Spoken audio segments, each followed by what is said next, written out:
The burgundy scarf felt like a noose around Sarah Chen's neck, but she kept it tight anyway. Better suffocating fabric than the stairs. Always the stairs. She settled into seat 14C of the military transport, a C-40 Clipper that smelled like stale coffee and jet fuel, a scent that used to make her heart race with excitement. Now it just made her hands tremble. She pressed her forehead against the cold window, watching the tarmac of Naval Air Station North Island blur beneath them as the aircraft climbed into the pale January sky. San Diego sprawled below, all sun-bleached buildings and glittering ocean, the city where she'd once been somebody, where Lieutenant Commander Sarah Phoenix Chen had been a legend. That woman was dead now, officially, permanently. The Navy had folded a flag into a perfect triangle and handed it to her mother 3 years ago while a bugler played taps. Sarah had watched the funeral from a hospital room in Virginia, her face so swollen and burned she was unrecognizable even to herself. She'd watched her mother sob, watched her father, a retired Marine colonel, stand stone-faced and shaking. Watched her squadron brothers and sisters weep over an empty casket, while she breathed through a tube and wished she actually was dead. The scarf covered most of the scar tissue that crawled up her neck like angry red vines, but her hands were harder to hide. The doctors had done their best, but skin grafts could only do so much. When the flight attendant, a young petty officer who couldn't have been more than 22, offered her a beverage, Sarah saw the girl's eyes flicker to the scarred knuckles, the too smooth patches where fire had melted away fingerprints. "Water, please," Sarah said quietly, her voice raspy. Another gift from the flames, smoke inhalation had damaged her vocal cords. "Of course, ma'am." The girl smiled professionally, but Sarah caught the quick glance, the momentary widening of eyes. She was used to it. People couldn't help themselves. They'd look at her face, at the scars that no amount of makeup could fully conceal, and their minds would fill with questions they were too polite to ask. "What happened to you? Were you in an accident? Does it hurt?" Yes, every second of every day. Not the physical pain that had mostly faded, but the phantom aches, the memories that lived in those scars like ghosts under her skin. Each one was a story she'd never tell. Sarah pulled her tablet from her bag, ostensibly to review the technical specifications she was supposed to consult on in Washington. Aviation systems integration for the Navy's newest fighters. The irony was almost funny. She'd once flown the most advanced combat aircraft in the world, threading the needle through enemy air defenses at supersonic speeds. Now she sat in meetings and offered expert opinions to people who would never know that the quiet consultant with the scarred hands had once been the best of the best. The tablet screen reflected her face back at her, 34 years old but looking 40. The scars ran from her right temple down to her jaw, a roadmap of suffering that no surgeon could erase. Her left eye still worked perfectly, but the right one had a slight droop, nerve damage from the explosion. She'd been beautiful once, not that it mattered. Beauty was for people who still had lives. "Excuse me, ma'am." Sarah looked up. A young Marine stood in the aisle, maybe 25, with the fresh-faced earnestness of someone who still believed in heroes. He wore dress blues, probably heading home on leave. There was something in his eyes, recognition maybe. No, impossible. Phoenix was dead. "Yes?" she asked, her tone deliberately flat, discouraging. He hesitated, shifting his weight. "I'm sorry to bother you, but have we met before? You look familiar." Her heart rate spiked, but her face remained impassive, a skill she'd learned in captivity when showing emotion meant showing weakness. "I don't think so. I have one of those faces." He frowned slightly, not convinced but too polite to push. "Sorry, my mistake." He moved back to his seat, but Sarah felt his gaze on her several more times during the flight. Careful, she thought, getting sloppy. She turned back to the window. They were over the desert now, vast and brown and merciless. Somewhere down there, maybe 300 miles south, was the place where Sarah Chen had died and something else had been born. Something harder, something broken. 23 months she'd spent in that underground facility. 23 months of questions she wouldn't answer, of pain designed to make her betray every oath she'd ever taken. They'd wanted classified information, targeting systems, encryption codes, operational procedures. She'd given them nothing but her name, rank, and service number, over and over until the words lost meaning. The worst part wasn't the torture.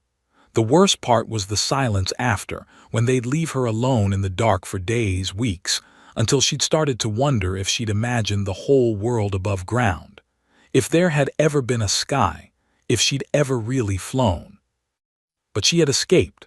17 miles through the desert with broken ribs and a fractured leg, navigating by stars she'd studied at the Naval Academy a lifetime ago. She'd crawled, stumbled, dragged herself toward what she hoped was friendly territory.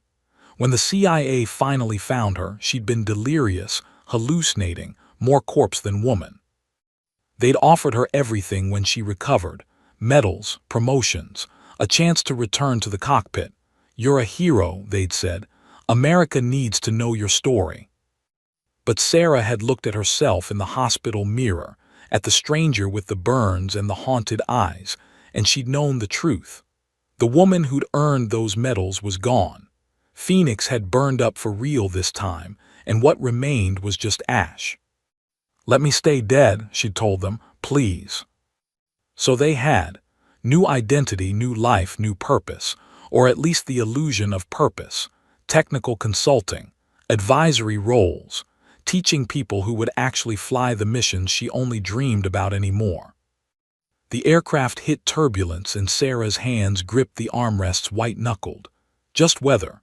Normal. Nothing to worry about. But her pulse hammered anyway, and for a moment she was back in her FA-18, alarms screaming, fire erupting around her, the last seconds before. "Ladies and gentlemen, we're experiencing some light chop. Please return to your seats and fasten your seatbelts." The captain's voice over the intercom, professional, calm. Sarah focused on breathing, on grounding herself in the present. The turbulence smoothed out. The flight continued. She glanced toward the cockpit door, sealed and secure. Behind it, 2 pilots were doing what she used to do, managing systems, making decisions, keeping everyone safe. It looked so easy from outside. People had no idea the split-second calculations, the constant vigilance, the weight of all those lives resting on your judgment. Sarah closed her eyes and let the engine noise wash over her. In 90 minutes, they'd land at Andrews Air Force Base. She'd attend her meetings, give her expert opinions, collect her consulting fee, and return to San Diego. Return to her small apartment with its view of the ocean she could no longer enjoy. Return to the half-life she'd chosen because the alternative, facing the world as the broken remnant of a hero, was too painful to contemplate. The woman in 14C was nobody, just another passenger on another flight. And that, Sarah thought, was exactly how it should be. Phoenix was dead. Long live the ghost, 3 years earlier. USS Abraham Lincoln, Persian Gulf. 4:30 hours. The pre-dawn briefing room buzzed with controlled energy. Lieutenant Commander Sarah Phoenix Chen sat in the front row, her flight suit crisp, her dark hair pulled back in a regulation bun. Around her, the cream of naval aviation, the best fighter pilots in the world, studied mission parameters on glowing screens.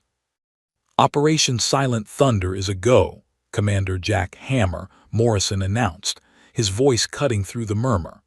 "We have actionable intelligence on 3 American contractors held in a compound approximately 40 miles inside hostile territory.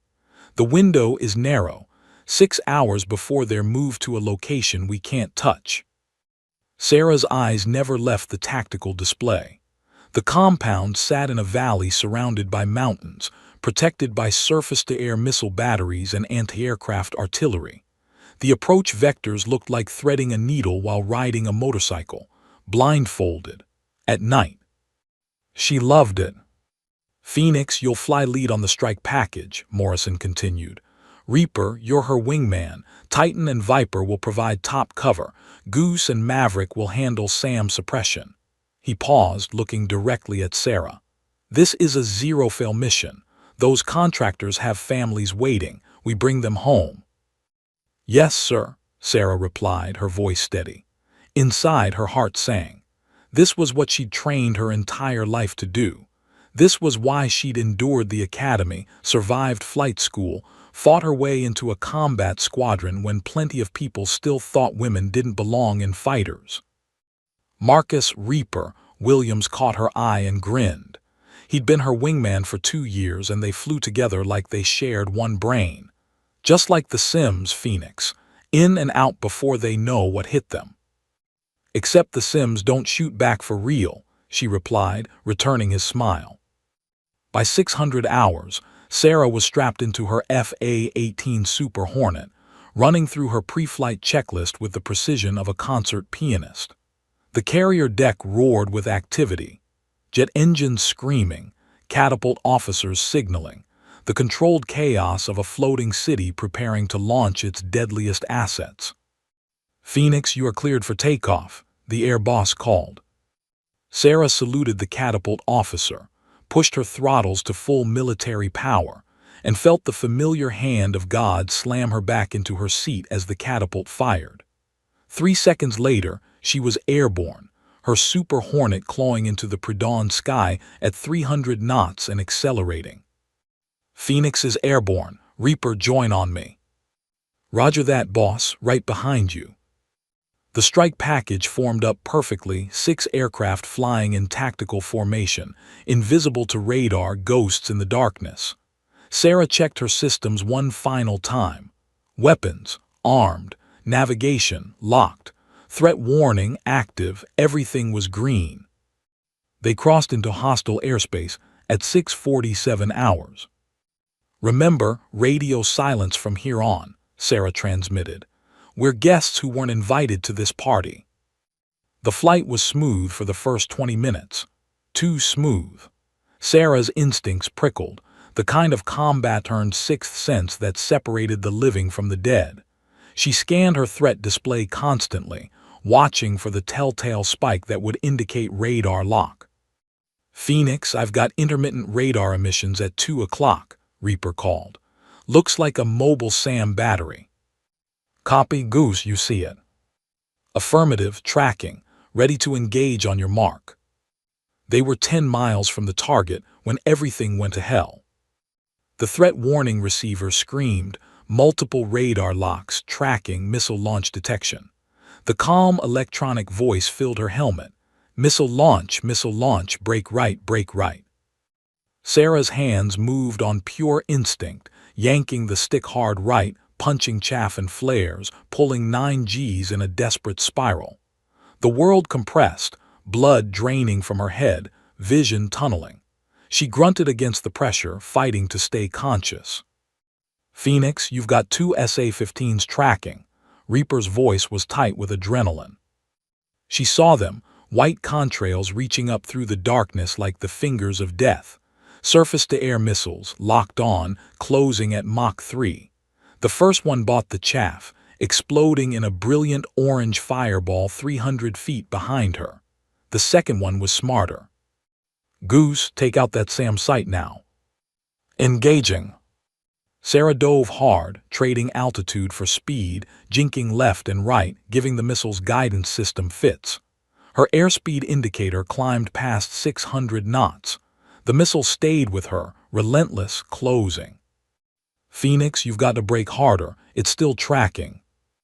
She pulled back on the stick with both hands, her Super Hornet groaning under the stress, pushing the aircraft to its absolute limits. The missile was 100 feet behind her, 50 feet, 20. The explosion was enormous. The SA-15 detonated just behind her left engine, shrapnel shredding her tail section.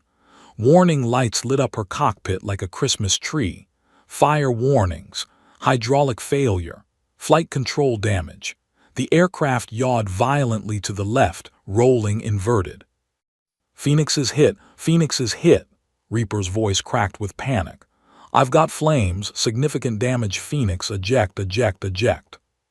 Sarah fought the controls, but the Hornet was dying beneath her. She was at 8,000 feet, losing altitude fast, the aircraft tumbling toward the mountains below. Fire spread through the fuselage. She could feel the heat even through her flight suit. Training took over. Her right hand reached for the ejection handle between her legs, but she looked at her display one last time and saw the target coordinates, 3 miles away.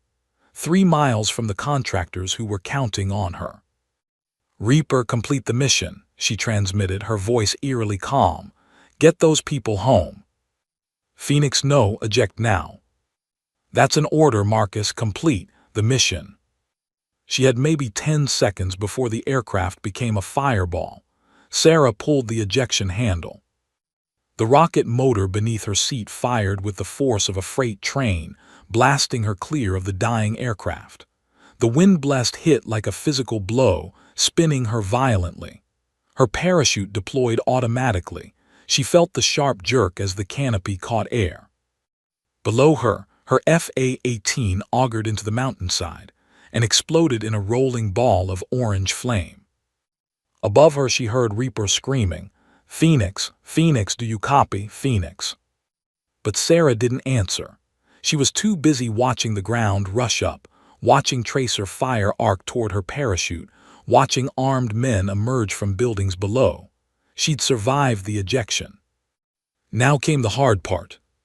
She landed hard in rocky terrain, her ankle twisting beneath her. Before she could release her parachute, rough hands grabbed her, slamming her face first into the dirt. Someone wrenched her arms behind her back. A rifle barrel pressed against her skull. In broken English, a voice growled, "American pilot, you are worth much money." Sarah tasted blood and sand. Above her she could hear Reaper's aircraft circling, searching, but he wouldn't find her. The parachute had dragged her into a ravine out of sight. "Reaper," she whispered, too quiet for anyone to hear. "Complete the mission, get them home." The last thing she saw before the hood went over her head was the sky, the beautiful, endless sky she'd lived to fly in, the sky she thought she'd never see again. Lieutenant Commander Sarah, Phoenix, Chen disappeared into the darkness. The woman who would emerge 23 months later would be someone else entirely. Someone broken. Someone who wished she'd died in that fireball after all. The facility. Location unknown. Day 1.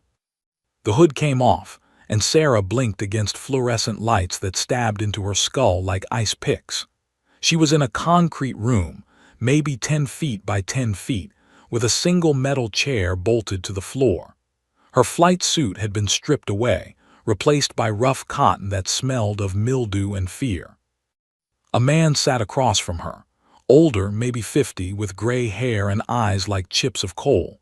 He spoke perfect English with a slight British accent, educated, intelligent. That made him more dangerous than any thug with a gun. "Lieutenant Commander Sarah Chen," he said, reading from a file. "Call sign Phoenix, 23 combat missions, Distinguished Flying Cross, Navy Cross, quite the impressive record." He looked up and smiled. "Your country must be very proud." Sarah stared straight ahead, her jaw set. "Chen Sarah, Lieutenant Commander, service number." Yes, name, rank, and serial number. I know the script." He sighed, almost disappointed. "We're going to be spending quite a lot of time together, Commander. We can make this easy or we can make this very, very difficult. The choice is yours." She said nothing. That was day 1. Day 47. Sarah had lost track of time in the darkness. They kept her in a cell without windows, where fluorescent lights burned constantly or plunged into absolute blackness at their whim. Sleep became impossible. Minutes felt like hours. Hours felt like days. The interrogations followed no pattern. Sometimes they came twice a day. Sometimes they left her alone for what felt like weeks, until the silence became its own form of torture, until she started talking to herself just to remember what her voice sounded like. "Tell us about the encryption protocols on the Super Hornet's communication system." The man, she'd learned his name was Kasim, asked for the 100th time. "Chen Sarah, Lieutenant Commander. Service number 450-892-7734. The slap came fast, snapping her head to the side. Her vision sparkled with stars. Blood filled her mouth, she'd bitten her tongue. "You're protecting a system that will be obsolete in 5 years, Kasim said reasonably, as if they were discussing the weather. Why suffer for outdated technology? Because it wasn't about the technology. It was about every pilot who would fly those missions after her, every sailor who depended on secure communications, every family waiting for their loved one to come home. Chen Sarah, Lieutenant Commander. This time the blow came from behind, kidney punch, stealing her breath. She gasped, doubled over in the chair. Stubborn, Kasim observed. Admirable, ultimately futile. Day 134. The worst part wasn't the beatings. The body could only hurt so much before it stopped registering pain, before nerve endings went numb and flesh became nothing more than meat. The worst part was the psychological warfare. They showed her videos of her funeral. Her mother collapsed in grief.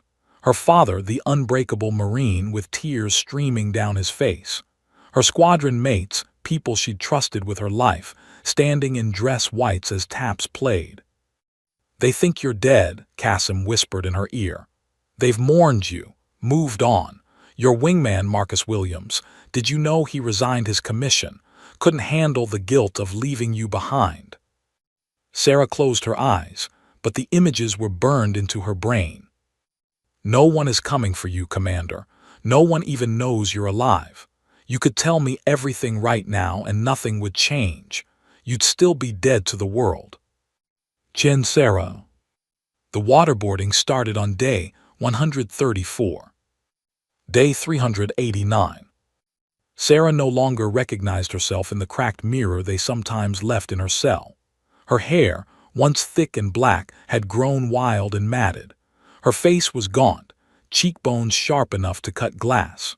Bruises in various stages of healing painted her skin in shades of purple, yellow, and green. But her eyes were the worst. They stared back at her empty, hollow, like looking into the eyes of a corpse. "Tell me about Operation Silent Thunder," Kasim said. They'd moved past technical questions to operational intelligence. "Who authorized the mission? What other operations are planned?" For the first time in over a year, Sarah spoke beyond her name and rank. "Go to hell." Kasim's smile was almost proud. "There she is. I was worried you'd broken completely. Where's the fun in that?" That night they burned her. Not enough to kill, just enough to make her understand that death might be a mercy they'd never grant. The smell of her own flesh charring would haunt her forever. Day 698, the escape. The new guard was young and overconfident. Sarah had been watching him for 3 weeks, noting his patterns, his carelessness. He looked at her and saw a broken woman's skin and bones, barely able to stand, no threat at all. He was wrong. When he brought her evening meal, she moved. 23 months of torture hadn't erased her training, only buried it. Her hands, weak, shaking, scarred, found his throat. The fight was brief and brutal. When it was over, she had his keys, his gun, and his uniform jacket. The escape was a blur of adrenaline and desperation. She moved through corridors she'd memorized from the sounds of footsteps, the echoes of voices. 2 more guards went down. She couldn't afford mercy, couldn't afford witnesses. Then she was outside, night air hitting her face like a benediction, and she ran. The desert stretched endlessly in every direction. Sarah had no map, no compass, only stars and a determination forged in 23 months of hell. She ran until her legs gave out, then crawled. Crawled until her hands bled, then dragged herself forward on her elbows. 17 miles, every inch paid for in blood and pain. Broken ribs from a fall in the dark. Fractured leg from stepping in a hole she didn't see. Dehydration turning her thoughts to fever dreams. She hallucinated Marcus's voice calling for her. Her mother singing lullabies. Her father telling her to get up, Marine, that's an order. On the 3rd day, She collapsed and couldn't get up again. That's where the CIA found her. Walter Reed Medical Center, Virginia. 6 months later. "You're a hero, Commander Chen," the admiral said, standing beside her hospital bed. "Your story needs to be told. America needs to know what you endured, what you survived." Sarah stared at her hands, wrapped in bandages, skin grafts still healing. The burns from her final torture session had been the worst. Degree burns across 20% of her body. The doctors had done their best, but the scars would never fully fade. In the mirror across the room, she could see her face. The burns that crawled up her neck, the hollow eyes that had seen too much, the stranger wearing her skin. "No," she whispered. "Commander, that woman is dead." Sarah's voice was hoarse, damaged. "Phoenix died in that facility. What came back? This isn't her." "You survived, that matters." "Did I?" She finally looked at the admiral. "Sir, I'm asking you to let me stay dead. Please, I can't. I can't be that person anymore. I don't know how." The admiral was quiet for a long time. Finally, he nodded. "What will you do?" Sarah looked out the window at the sky, vast and blue and free. She dreamed of that sky every day in captivity. Now it just reminded her of everything she'd lost. Something useful, something quiet, something that doesn't require being a hero. Because heroes were for people who still believed in happy endings. Sarah Chen had learned the truth. Sometimes survival was its own curse, and the worst prisons were the ones you carried in your mind. Phoenix had risen from the ashes once. This time she'd stay dead. It was easier that way. For everyone present day. Military transport flight 7293. Cruising altitude 35,000 feet. Captain James Rodriguez had been flying for 22 years, and his body had never betrayed him.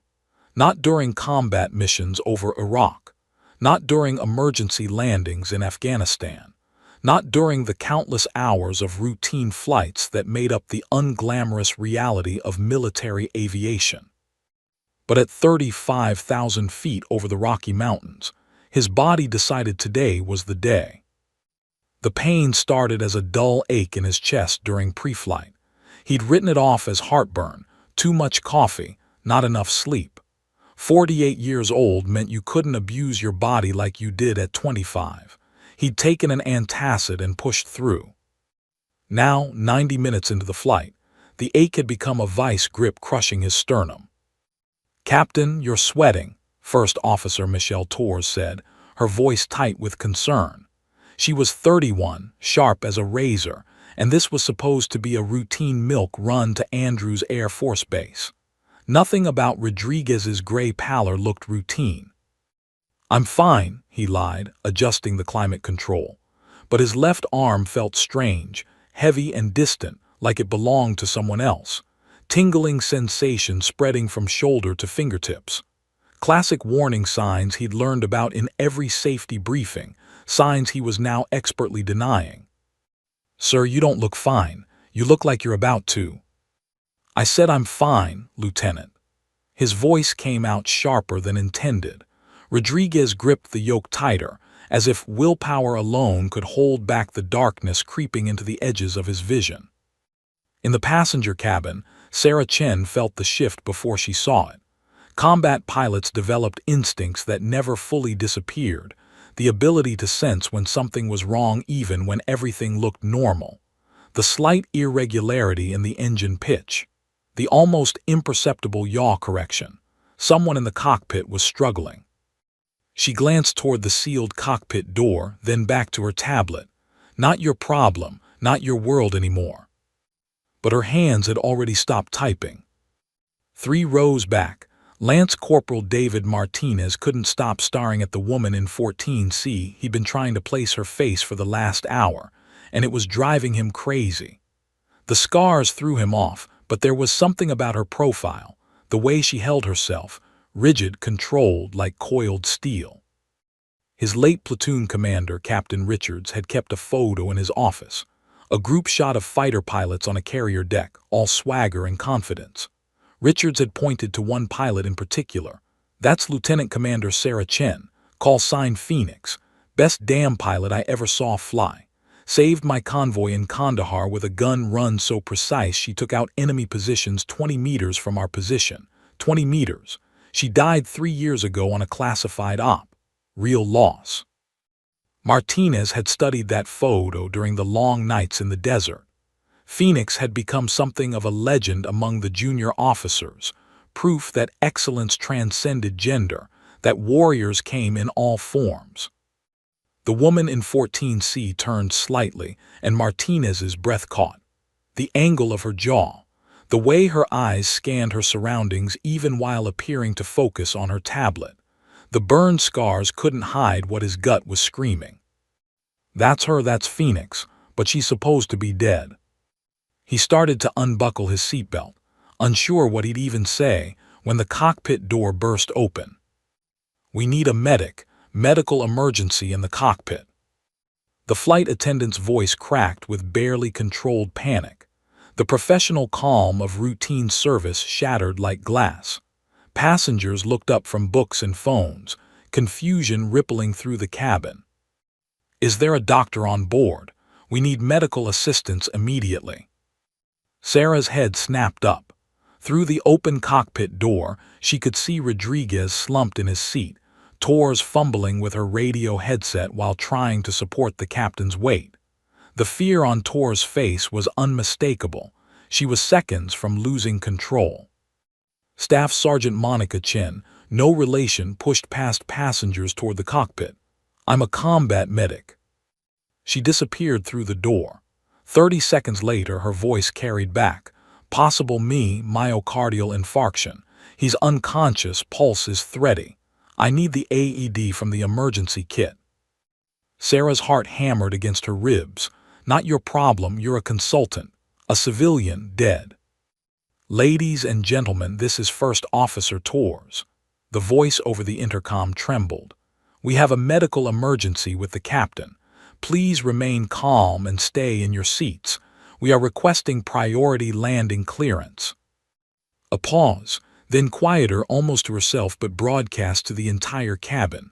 "Oh God, oh God." "Denver Center, this is Transport 7293. We have the captain incapacitated. Requesting immediate vectors for emergency landing. Souls on board 47, fuel state 6 hours. The air traffic controller's response crackled through. "Roger 7293, closest suitable airport is Colorado Springs, but be advised you're looking at severe icing conditions, mountain wave activity, and crosswinds gusting to 40 knots. Can you handle the approach?" Silence too long. 7293, confirm you can handle the approach. Tor's voice was barely a whisper. I've never landed in conditions like this. My instrument rating is current, but I've only got 300 hours total time in." 7293, I need a yes or no. Can you execute the approach? A child started crying. Someone gasped.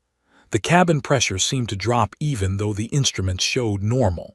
47 people suddenly realized they were in a metal tube 7 miles above the earth with a pilot who was terrified and out of her depth. Martinez watched the woman in 14 see her scarred hands had gone white-knuckled on the armrests. Her eyes were closed, jaw clenched so tight he could see the muscle jumping. She was fighting something, some internal war playing out behind her closed eyelids. She knows, Martinez thought. She knows exactly what's happening up there because she's done it 1,000 times. "Ma'am," he said quietly, leaning across the aisle. Sarah's eyes opened. Up close, Martinez could see the damage, the burned tissue, the nerve damage that made her right eye droop slightly. But he could also see the fire beneath, banked but not extinguished. "You need to stay in your seat, Marine," Sarah said flatly. "You're Phoenix, aren't you?" The words came out before he could stop them. "You're Lieutenant Commander Sarah Chen." Her face went absolutely still. "Phoenix is dead. Captain Richards showed me your photo. He said you were the best pilot he ever saw, he said. Your captain was wrong. Sarah's voice was ice. That woman died 3 years ago. Now sit down and... The aircraft lurched violently. Warning tones blared from the cockpit. Tor's scream cut through everything. Losing altitude, I can't, the controls are. The medic stumbled out of the cockpit, dragging the unconscious Rodriguez. I need help. We need to get him on the floor, start CPR. He's coding. Chaos erupted. Passengers shouted. The child's crying became screams. 2 men rushed to help the medic lower Rodriguez to the deck. The flight attendant grabbed the AED, hands shaking so badly she nearly dropped it. Through it all, Sarah sat frozen, her eyes locked on the open cockpit door. She could see Tors in the left seat, alone, overwhelmed, making small inputs that were too timid, too late. The altitude indicator was unwinding. They were descending when they should be holding altitude. Not your problem, you died. You earned that death, stay dead. But she could also see the young Marine staring at her. The family with 3 children in row 8. The elderly couple celebrating their 50th anniversary in row 3. The pregnant woman in row 11, hands protectively over her belly. 47 souls. Phoenix had saved hundreds during her career. She put her life on the line again and again because that's what you did. That's what honor demanded. But that was before the torture, before the scars, before she'd broken so completely that even breathing felt like defeat. Please, Tors sobbed over the intercom. Is there anyone who can help? Anyone with flight experience? The aircraft shuddered again. They were in the weather now, ice forming on the wings, mountain turbulence throwing them around like a toy. 47 souls. Sarah stood up. Martinez's eyes widened. Ma'am. Stay in your seat, Marine. Keep everyone calm. Her voice had changed, still damaged, still raspy, but carrying an edge of command that made Martinez sit up straighter. That's an order. She moved toward the cockpit, each step feeling like walking through concrete. The flight attendant moved to stop her, professional protocol warring with desperation. Ma'am, you need to. Call sign Phoenix, Sarah said quietly. The words felt like broken glass in her throat. United States Navy, I'm flying this aircraft. The flight attendant's mouth fell open. Behind Sarah, she heard gasps, murmurs, the words spreading through the cabin like wildfire. Sarah reached the cockpit door and looked back once. 47 faces stared at her, terrified, hopeful, desperate. She wanted to stay dead. But apparently, Phoenix had one more flight left in her. Sarah's hand touched the cockpit door frame, and her entire body locked up. 3 years. 3 years since she'd been in a cockpit. 3 years since her fingers had wrapped around a throttle, since she'd felt the responsive shudder of an aircraft answering her commands.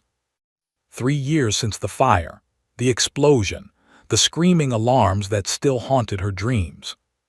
You can turn around. You can sit back down. You earned the right to stay broken. But behind her, she heard the AED charging, heard the medic counting compressions on Rodriguez's chest, heard a child crying, "Mommy, are we going to crash?" Sarah stepped through the door. First Officer Michelle Tors looked up from the controls, her face streaked with tears, and her expression cycled through confusion, disbelief, and something close to horror. Your Tors' voice cracked. I attended your memorial service. You can't be, you're dead. Reports of my death were greatly exaggerated. Sarah's attempt at levity fell flat even to her own ears. She moved to the captain's seat, now empty except for the blood pressure cuff and medical debris. Right now, Lieutenant, I need you to focus. Can you do that? Tors stared at the scarred woman who just walked out of the grave. Sarah knew what she was seeing. The burns, the damaged face, the ghost of the hero whose flag-draped coffin Tors had saluted 3 years ago. I can't. This isn't possible. The aircraft lurched, dropping 50 feet in mountain turbulence. Altitude alert klaxons wailed. They were descending through 33,000 feet at 800 feet per minute, not catastrophic yet, but Torres was losing the aircraft 1 degree at a time. "Lieutenant Torres," Sarah's voice cracked like a whip, pure command cutting through the shock. "I need you with me right now. Are you a pilot or aren't you?" Torres blinked, sucked in a shaking breath, and nodded. "Yes, ma'am." "Then talk to me. What's our situation?" Sarah slid into the captain's seat, and the moment her hands touched the controls, 20 years of training collided with 3 years of trauma. The yoke felt foreign and familiar all at once, smooth plastic under her scarred palms, responsive to the slightest pressure. For a heartbeat, she wasn't in a transport cockpit. She was in her FA-18, flames erupting around her, missile warnings screaming the last seconds before. "Ma'am," Tor's voice yanked her back. Sarah blinked hard, forcing the flashback down. "Situation report, Lieutenant, now." "We're at 32,800 feet descending. Denver Center cleared us for emergency landing at Colorado Springs. Weather is IFR, instrument flight rules, with moderate to severe icing, mountain wave turbulence, winds gusting to 40 knots with variable direction." Tor's voice steadied as she fell into the familiar rhythm of procedure. "Fuel state is good. All systems are nominal except—" She hesitated. "Except what?" "During the initial upset when the captain collapsed, we picked up ice on the wings. I activated the anti-ice systems, but we're borderline for conditions. And I've never," Torres swallowed hard, "I've never landed in crosswinds over 30 knots, never landed with this much ice. Never." "First time for everything," Sarah said, her hands already moving across the panel, checking systems, verifying settings. The muscle memory was still there, buried under layers of trauma but rising to the surface like water finding cracks in stone. "What's our distance to Colorado Springs?" 97 nautical miles, 22 minutes at current speed." Sarah keyed the radio, and speaking her call sign aloud felt like tearing open an old wound. "Denver Center, this is call sign Phoenix. I have the aircraft." "Static then. Say again, did you say Phoenix?"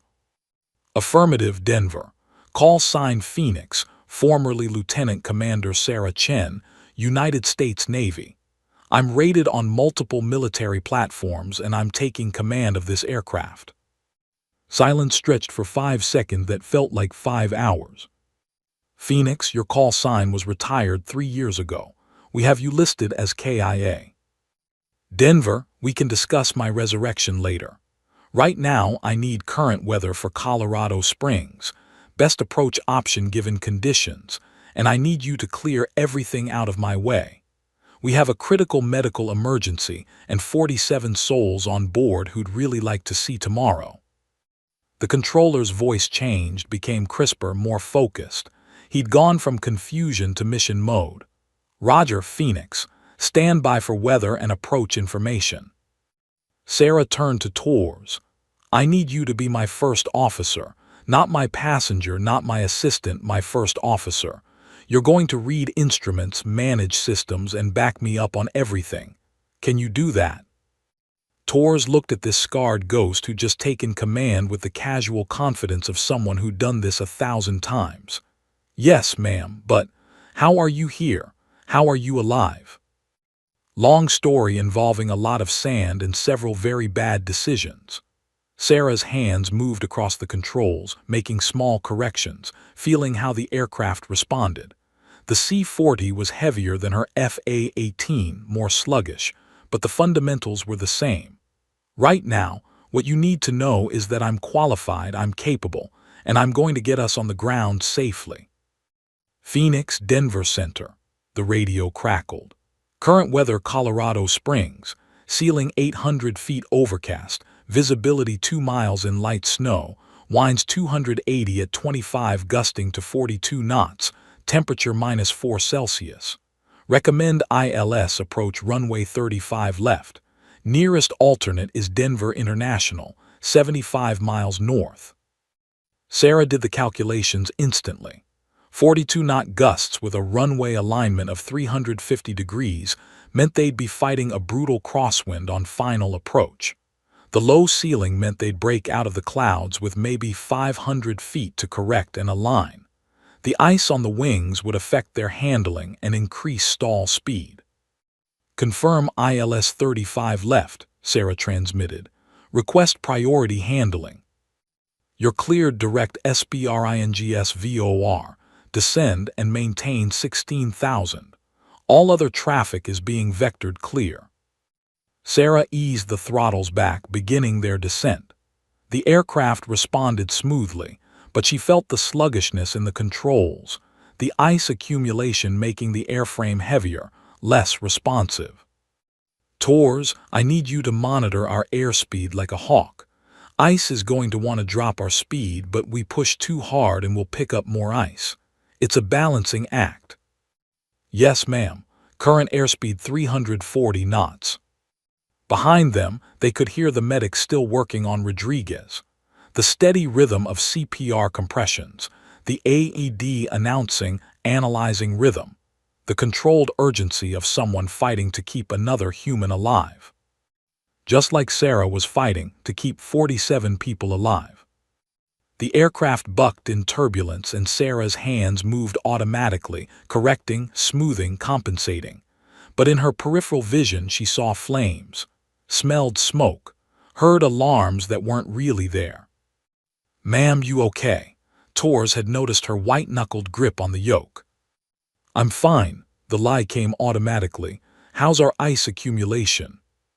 Holding steady with anti-ice on, but Tors' voice rose. "Ma'am, we just lost the number 2 engine anti-ice indicator. I think the sensor's iced over." Perfect, because this wasn't complicated enough already. Sarah's jaw tightened. Switch to backup heating. Monitor EGT, exhaust gas temperature.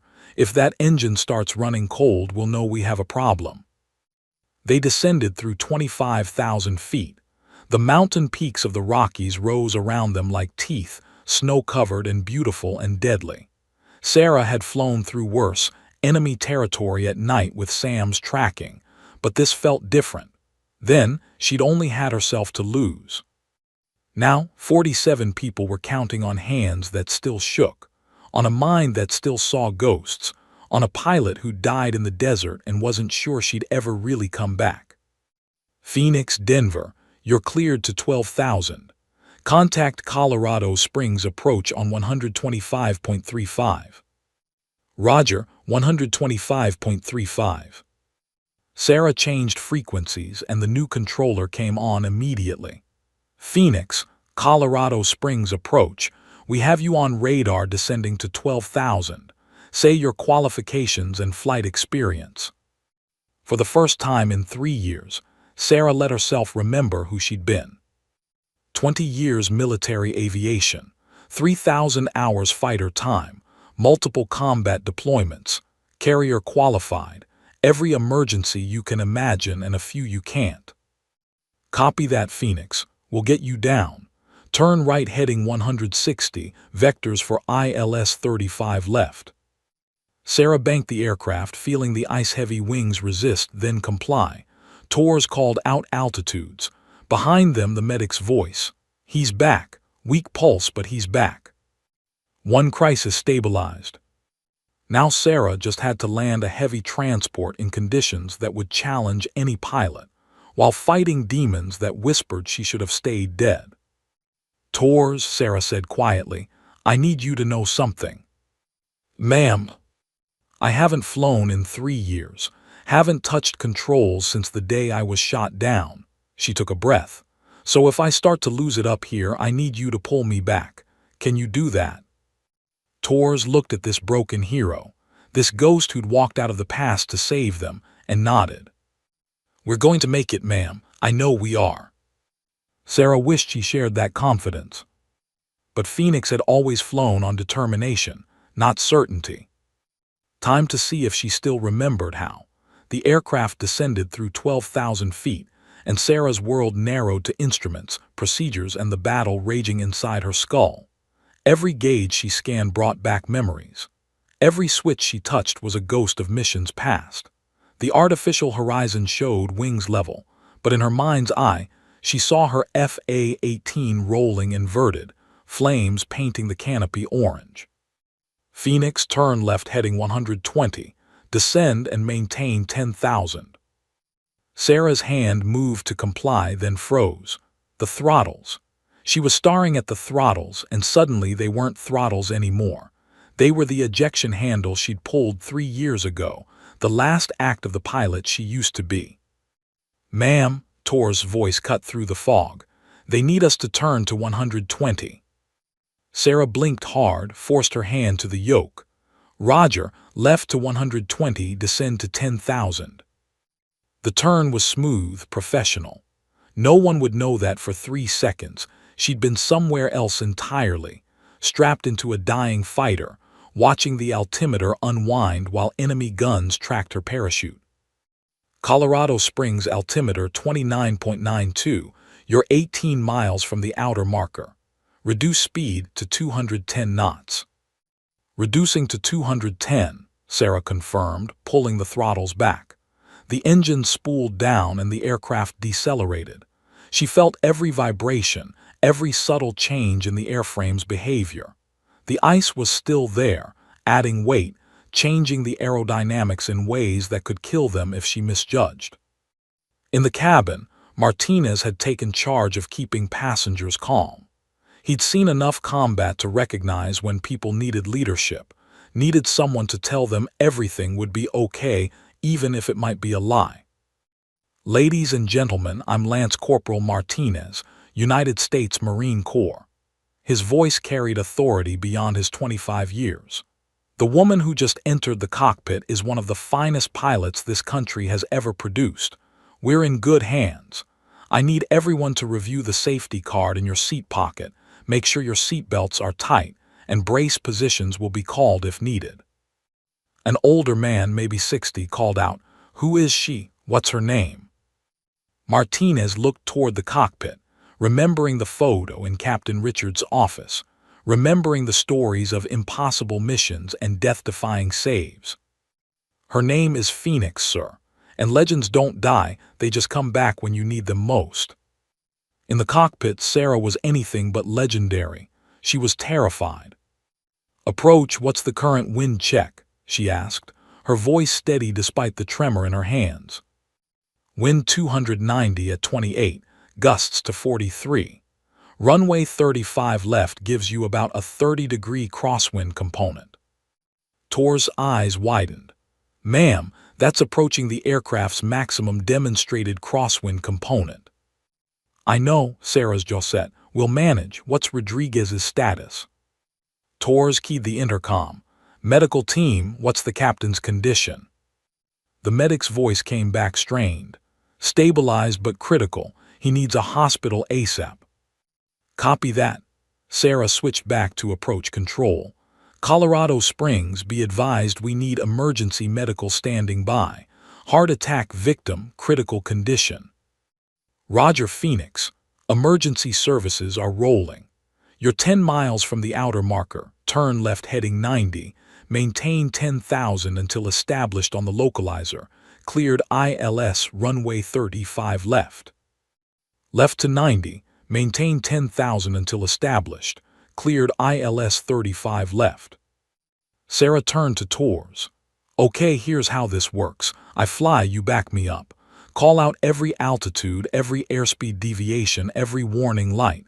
You're my safety net." "Understood, ma'am." Tor's hands moved across her panel, configuring systems. "I have the approach plate up. Decision height is 618 feet. Missed approach is climbed to 3,000 heading 360. Good, if I call go around, you push those throttles to the firewall and don't question it. Understood?" "Yes, ma'am." They flew in tense silence for 90 seconds. The weather worsened. Snow streaked past the windscreen, and ice continued to build despite the anti-ice systems working overtime. The wings carried a visible glaze now, a coating that could disrupt airflow and cause a stall with no warning. "Phoenix, you're approaching the localizer from the right. Turn left heading 50, intercept and track. Sarah turned, watching the needles on the instrument panel. The localizer needles swung from right to left as they intercepted the electronic beam that would guide them to the runway. She made small corrections, keeping the needles centered, feeling the aircraft fight her in the gusting wind. Localizer alive, Torres called. Glide slope is coming active, now. The second needle appeared, showing their vertical position relative to the ideal descent path. Sarah began descending, reducing power, extending flaps in careful increments. And that's when the flashback hit hard. The flap extension sounded like an explosion in her ears. Suddenly, she wasn't in a transport cockpit. She was in her Super Hornet, and that sound was a missile detonating, shrapnel tearing through her aircraft, fire erupting. Altitude 9,800, descending, Torres called. Flames everywhere, canopy cracking, hydraulic fluid spraying, the stick going dead in her hands. Ma'am, altitude 9,600, rate of descent is 1,000 feet per minute. The ejection handle, the rocket blast, the violent separation, spinning, can't breathe, can't. Commander, Torres grabbed Sarah's shoulder, shaking her. Altitude 9,400, you're descending too fast. Sarah gasped, the present slamming back into focus. They were descending at 1,200 feet per minute, too fast, too steep. Her hands were frozen on the controls. Torres was staring at her with wide, terrified eyes. I've got it, Sarah choked out, adding power, correcting the descent rate. I've got it. But she didn't, not really. The ghosts were too strong, the memories too vivid. Every sound in the cockpit was a warning alarm from that last mission. Every vibration was enemy fire. Every. Ma'am, talk to me. Torres' voice was firm. What do you need? I need. Sarah's breath came in short gasps. I need you to call out every step. Keep me in the present. Don't let me drift. Torres nodded, understanding dawning. Altitude 8,900 feet on glide slope, airspeed 190 knots, rate of descent 700 feet per minute. All parameters good. The steady stream of callouts became Sarah's lifeline. Each number was a tether to the present, pulling her away from the past. 8,000 feet on glide slope, airspeed 185. Sarah made small corrections, fighting the wind that tried to push them left of course, fighting the memories that tried to push her into paralysis. 7,500 feet, slightly high on glide slope, airspeed 180. She reduced power fractionally, the glide slope needle centered. 7,000 feet on glide slope on course, airspeed 175. Looking good, ma'am. Gear down, Sarah commanded, her voice strengthening. Torres threw the gear lever. 3 green lights, nose, left main, right main. Gear down and locked, 3 green. The aircraft's handling changed with the gear extension, more drag, more stable. Sarah adjusted power to maintain approach speed. 6,000 feet on glide slope on course. Wind check is 290 at 32, gusting 40. The crosswind was pushing them, and Sarah crabbed the aircraft into the wind, flying at an angle to keep them tracking straight down the approach path. In the back, passengers could see they were flying sideways, and new murmurs of fear rippled through the cabin. Martinez's voice rose above the fear. That's normal. The pilot is compensating for crosswind. This is exactly what she's supposed to do. 5,000 feet on glide slope on course, airspeed 165. Flaps to full. Flaps full. The final flap extension. Maximum drag, maximum lift, configured for landing. The aircraft slowed to 150 knots, approach speed for their weight plus the ice penalty. 4,000 feet. Beginning to pick up ice again, ma'am, seeing accumulation on the windscreen. Sarah saw it too, ice forming on the glass, obscuring their forward vision. The wipers fought to keep it clear, but they were losing the battle. 3,000 feet on glide slope on course, still IMC in the clouds. They should have broken out by now. The ceiling was reported at 800 feet, which meant they should see the ground at around 2,000 feet above sea level. But they were at 3,000 feet and still in solid clouds. Phoenix, Colorado Springs, latest weather shows ceiling now 600 feet, variable to 400. Visibility 1.5 miles. It was getting worse. Of course it was getting worse. 2,500 feet, still IMC on glide slope on course, airspeed 155. Sarah's hands were cramping from gripping the yoke so tight. Sweat ran down her back despite the cool cockpit. Every second felt like an hour. 2,000 feet still in the clouds on glide slope. Wait, I see lights. Ground contact. Through the swirling snow, runway lights appeared like diamonds scattered on black velvet. But they were at an angle. The crosswind had pushed them despite Sarah's corrections. 1,500 feet, runway in sight, you're right of center line. Sarah made the correction, but the wind fought her, gusting, shifting, trying to throw them off course. 1,000 feet on center line on glide slope, airspeed 150. They were committed now, too low to go around safely, too close to abort. Sarah had to land this aircraft or die trying. 500 feet on center line gust, left wing dropping. The aircraft rolled left as a wind gust hit them from the right.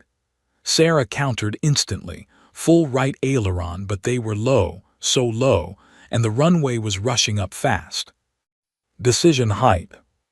Sarah saw the runway, saw the crosswind, saw the ice on the wings, and made a decision that every fiber of her training screamed against. I'm taking it all the way down. Ma'am. Tours, I need you to trust me. The runway was 300 feet below, 200, 100. And Sarah was about to do something that would either save them all or kill them all. Phoenix was flying again. And this time she wasn't going to crash. 50 feet above the runway, Sarah Chen fought two battles simultaneously, one against physics and weather, the other against her own shattered mind. The C-40 transport hung in the air, crabbed 30 degrees into the howling crosswind, ice-laden wings shuddering with each gust. Through the windscreen, runway lights streaked past at 140 knots, white lines painted on black asphalt that would either be their salvation or their grave. 40 feet on centerline, airspeed 145, Tours called, her voice tight but steady. She'd become more than a first officer in the last 20 minutes. She'd become Sarah's lifeline to reality. But reality was fracturing. Sarah saw the runway. She also saw the desert where she'd crashed 3 years ago. She felt the yoke in her hands. She also felt the ejection handle. The overlapping images threatened to tear her mind apart, present and past bleeding together until she couldn't tell which was real. The runway is real. The lights are real. Tours is real. 30 feet, slight sink rate increase. A massive wind gust hammered them from the right. The left wing dropped violently, and for one heart-stopping moment they were rolling inverted, except they weren't. Sarah's hands moved on pure instinct, right aileron, right rudder, adding a burst of power to arrest the descent. But in her mind she was in the Super Hornet, alarms screaming, flames erupting, the aircraft tumbling toward the mountains while enemy tracers lit up the night. 20 feet, Tours' shout cut through the hallucination. Wings level on centerline, you're doing it. Sarah blinked hard, forcing herself present. The technique was called a side slip, flying sideways to the runway, using the crosswind to maintain course while keeping the aircraft aligned with rudder. At the last possible second, she'd have to transition to a wing-low landing, dropping the upwind wheel first to prevent the wind from flipping them. 10 feet. Sarah kicked left rudder hard. The nose swung to align with the runway. Simultaneously, she dropped the right wing into the wind, holding it there with aileron while opposite rudder kept them straight. The aircraft hung at an impossible angle, right wheel low, left wheel high, flying sideways at 130 knots, ice breaking off the wings in chunks. 5 feet. In the cabin, passengers gripped armrests with white knuckles. Children buried their faces in their parents' shoulders. Martinez braced himself and prayed to a god he'd stopped believing in after Fallujah. 3 feet. Sarah saw the ground rushing up, saw the flames, saw the ejection, saw 23 months of darkness. "You've got this," Torres screamed. "Phoenix, you've got this." The name jolted through Sarah like electricity. Phoenix, the pilot who never quit, the pilot who always found a way, the pilot who rose from the ashes. 2 feet. Sarah's hands made microcorrections so fast they blurred. Right wheel reaching for pavement. Left wheel suspended. Nose aligned. The aircraft balanced on a knife's edge between controlled flight and catastrophic crash. 1 foot. The right main gear kissed the runway with a chirp of rubber on concrete. For one perfect second, they rolled on one set of wheels, the aircraft suspended in controlled chaos. Then Sarah lowered the left main gear, and both mains were down. She held the nose high, using aerodynamic braking, feeling the aircraft slow from 130 knots to 110 to 90. At 70 knots, she lowered the nose wheel. "Reverse thrust," she commanded. Tor's hands flew to the throttles, pulling them into reverse. The engines roared, sound and fury fighting momentum and ice and physics. Sarah stood on the brakes, literally stood, both feet pressed against the pedals with every ounce of strength she had. The anti-skid system pulsed under her feet, preventing the wheels from locking, but they were going too fast. The runway was too icy, and the end was coming up too quickly. "We're not going to stop," Tor's voice cracked. "There's not enough runway."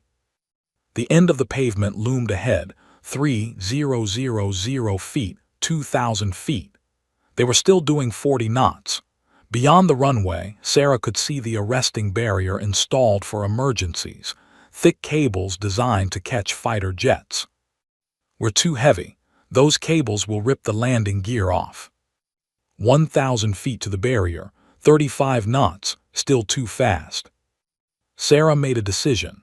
She released the brakes for 1 second, then slammed them again, pulsing manually to find the edge of traction. The aircraft shuddered, slewed slightly right, then grabbed.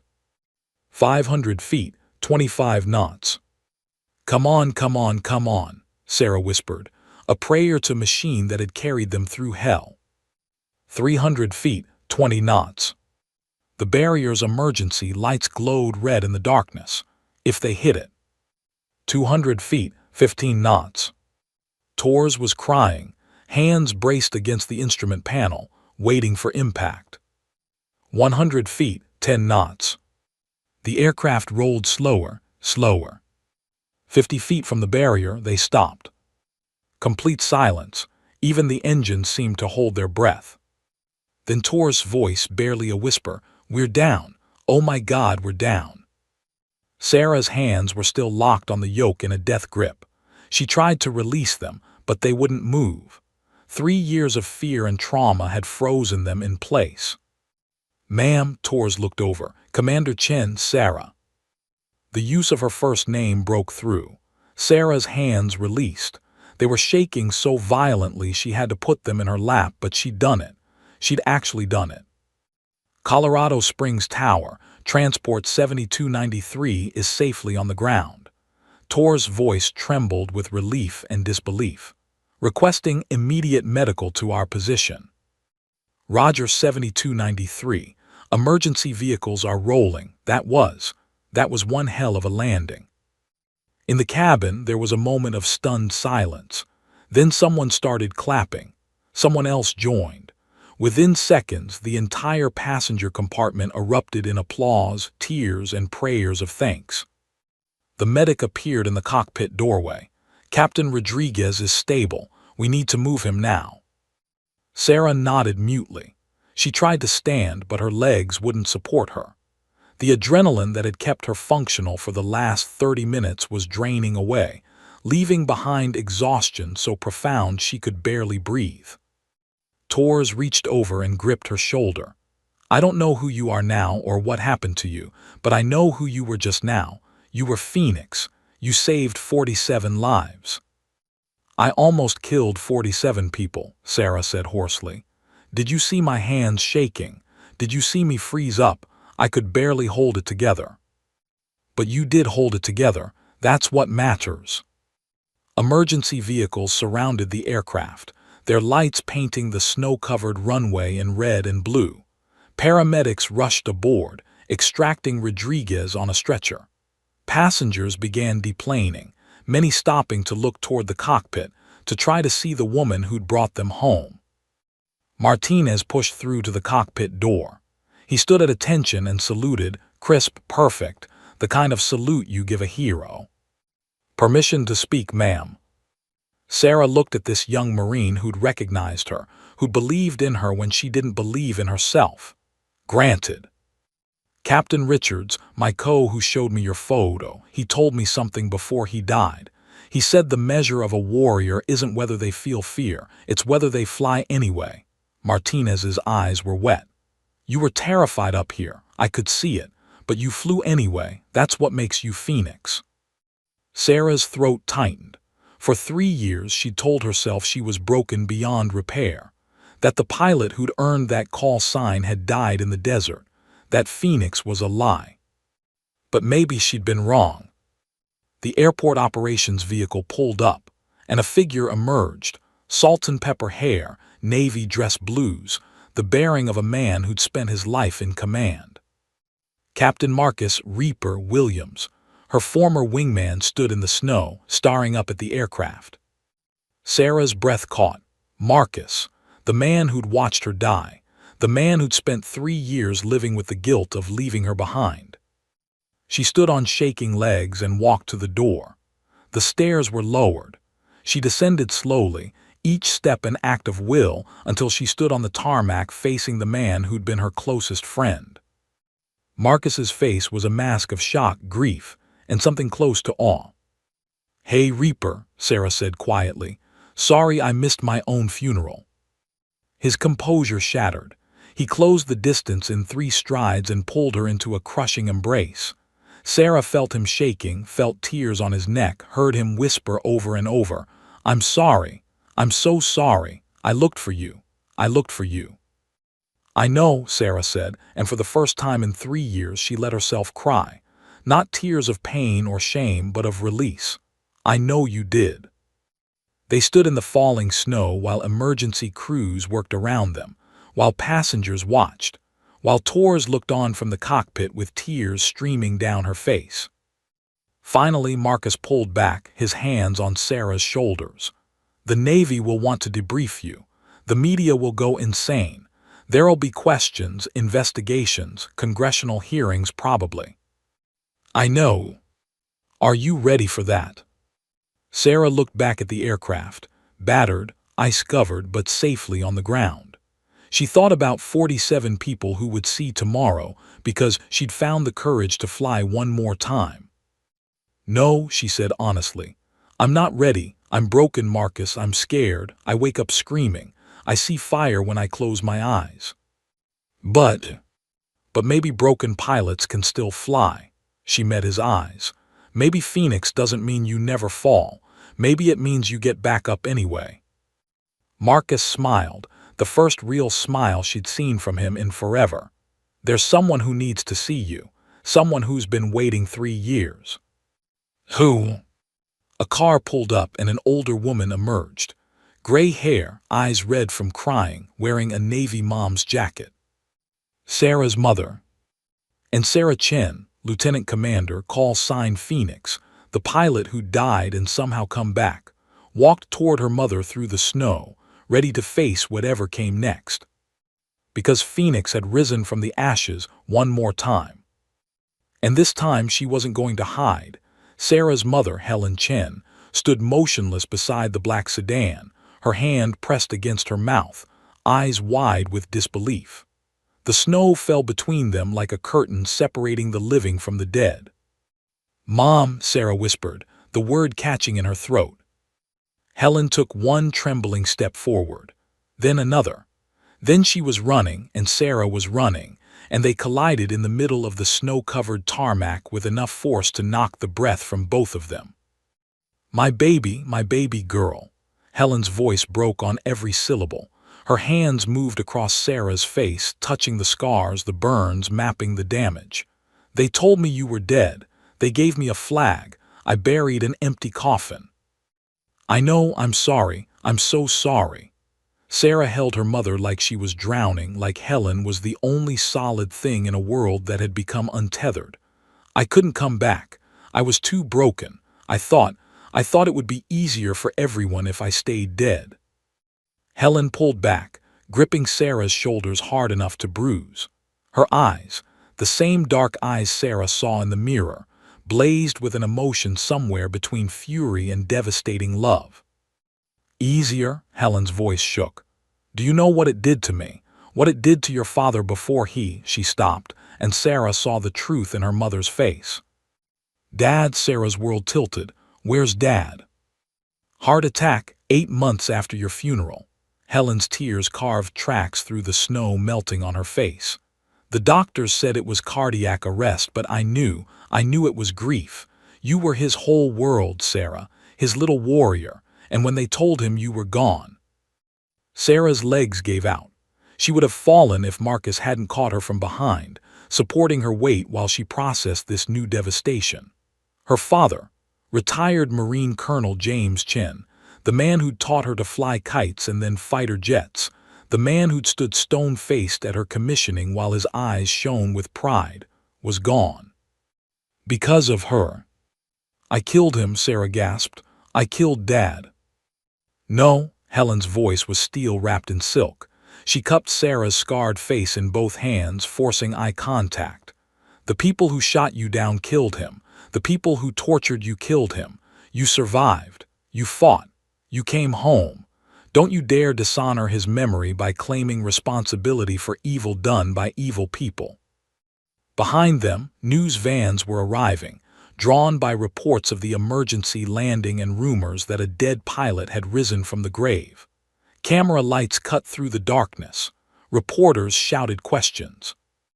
Marcus moved to intercept them. "You need to get out of here, now, before this becomes a circus." But Sarah shook her head. She was done hiding. "Let them come," she said quietly. "I've been a ghost for 3 years. It's time to be real again."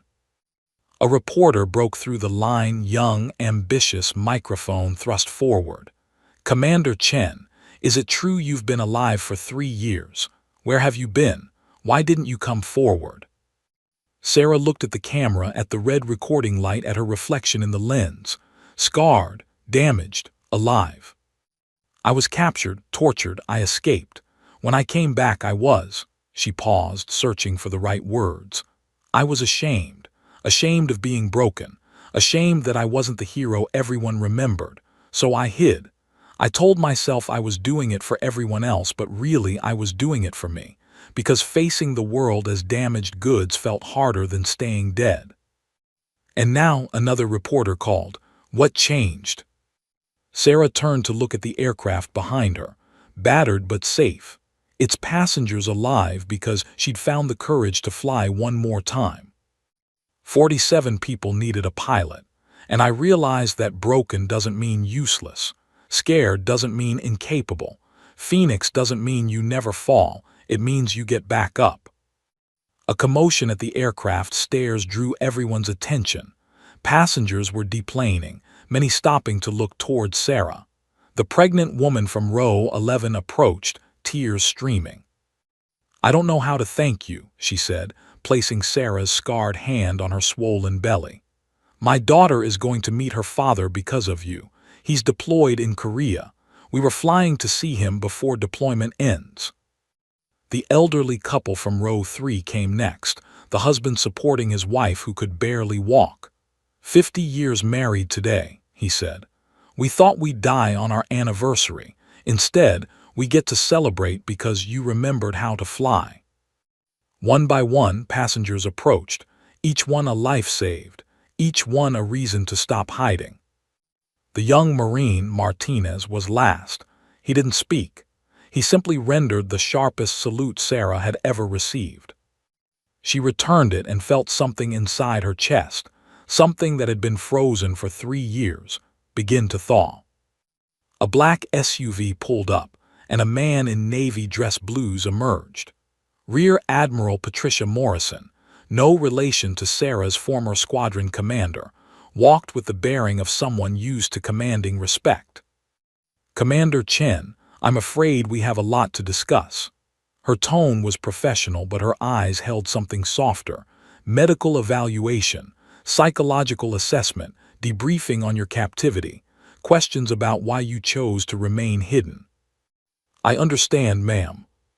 "However," Morrison continued, "I'm also authorized to tell you that your country owes you an apology. We failed you. We left you behind. We gave up too soon." She paused. "And we'd very much like to offer you a chance to fly again, officially, if you're willing." Sarah looked at Marcus, who nodded encouragingly. At her mother, who gripped her hand tight. At Tors, watching from the aircraft door. At the passengers whose lives she'd saved. "I'm not the same pilot who was shot down 3 years ago," Sarah said carefully. "I have PTSD. I have panic attacks. I see ghosts when I fly. I'm broken in ways that might not ever fully heal." "I didn't ask if you were perfect," Morrison replied. "I asked if you were willing." Sarah thought about the terror in the cockpit, the flashbacks that nearly killed everyone, the way her hands had shaken, the way her mind had fractured. She also thought about the landing, about finding the strength to fly despite the fear, about 47 people breathing because she'd refused to quit. "Yes, ma'am," Sarah said, and felt the weight of 3 years begin to lift. "I'm willing." The snow fell harder, blanketing the runway in white. Emergency crews finished their work. Passengers loaded into buses heading to the terminal, but Sarah stood still, face tilted toward the sky, feeling snowflakes melt against her scars. Marcus moved beside her. "You know the media's going to call you a hero. Books, movies, speaking tour, the whole 9 yards. I'm not a hero, Reaper. I'm just a pilot who got one more chance." "That's exactly what makes you a hero," he smiled. "Welcome home, Phoenix." Helen wrapped Sarah in her coat, trying to shield her from the cold, from the cameras, from the world that would demand pieces of her. "What happens now?" Helen asked. Sarah looked at the C-40 transport, at the emergency vehicles, at the news cameras documenting her resurrection. She thought about the long road ahead, the therapy, the questions, the slow process of rebuilding a life from ashes. "Now," Sarah smiled, really smiled for the first time in 3 years. "Now I stop hiding, I get help, I face the demons, and maybe, eventually, I fly again. And if you can't, then I'll find another way to serve. But I'm done being dead, Mom. I'm done being a ghost." She squeezed her mother's hand. "Phoenix rises, that's what she does, even when it's hard, especially when it's hard." They walked toward the terminal together, Sarah, Helen, and Marcus, while behind them the aircraft sat silent on the snow-covered runway. The aircraft that had carried a ghost and landed with a pilot. Inside the terminal, passengers waited to thank her properly. Media waited for the full story. The Navy waited to reclaim one of their own. The world waited to celebrate a miracle. But Sarah Chen, Lieutenant Commander, call sign Phoenix, wasn't worried about any of that. She'd survived torture, survived captivity, survived 3 years of self-imposed exile. She'd survived the landing. Everything else would be easy by comparison. As they entered the terminal, a little girl, maybe 7 years old, tugged on Sarah's sleeve. "Are you really Phoenix, the pilot who came back from the dead?" Sarah knelt down, eye level with the child. "I'm really Phoenix, and you know what the most important thing about Phoenix is?" "What?" "No matter how many times you fall, no matter how badly you get hurt, you always get back up. You always rise again." The little girl smiled, like a superhero. Sarah touched her scarred face, felt her damaged hands, carried the weight of all her broken pieces. Yeah, she said softly, just like a superhero. She stood, took her mother's hand, and walked into her future. Uncertain, damaged, but finally alive. Phoenix had risen from the ashes, and this time she was home to stay. The end.